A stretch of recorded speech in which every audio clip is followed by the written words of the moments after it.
time she was a little girl, Sridevi always liked dressing up in pretty little frocks and going out and, you know, going to parties and things with her parents. But unfortunately, in the beginning of her career, when she was like 4 or something, when she started out, she was always chosen to play boys. She was the favorite baby god for a lot of films in Tamil and Telugu. And one of the characters that she got cast a lot as was Lord Murugan as a baby. So she was this little girl who always wanted to dress up, but she was always dressed up as a boy. Those of us who have seen the movie Julie, which was like this forbidden film for most of us because, you know, it was very adult and, you know, we were not allowed to watch it. And the movie became a huge hit and Lakshmi was this big star from the south. And Sridevi actually played her little sister, Irene, who was in the movie around, you know, 10 or 11 years of age, and she's supposed to have a boyfriend. And Sridevi, I remember, said in an interview that, you know, she was actually so young, even though she was playing a slightly older person, and she didn't even know this whole concept of what is boyfriend and all that.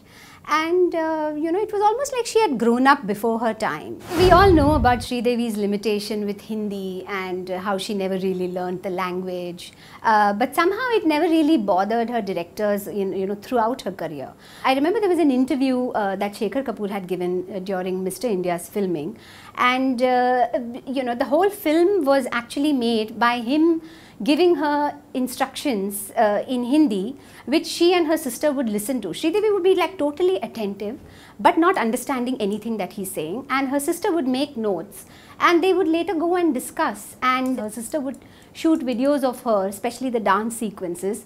And they would look at it in the camera and they would, you know, try and improvise it and all that.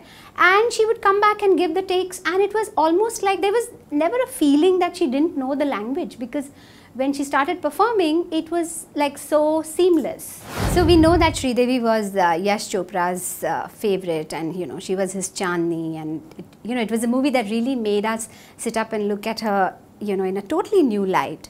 Yashji also wanted to cast her in Darr, apparently, after a few years. And Sridevi said that, you know, if I do this movie, I want Shahrukh Khan's role. You know, she could not see herself as anything less than that in a film. It sort of speaks of how well she saw a film in totality. And she never really compromised on what her footage in the movie would be.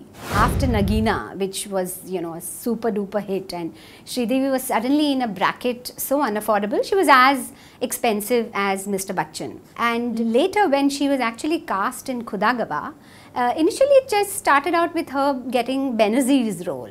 But Sridevi was quite clever to understand that in a Bachchan film, a heroine didn't have that much to do, but she knew her worth.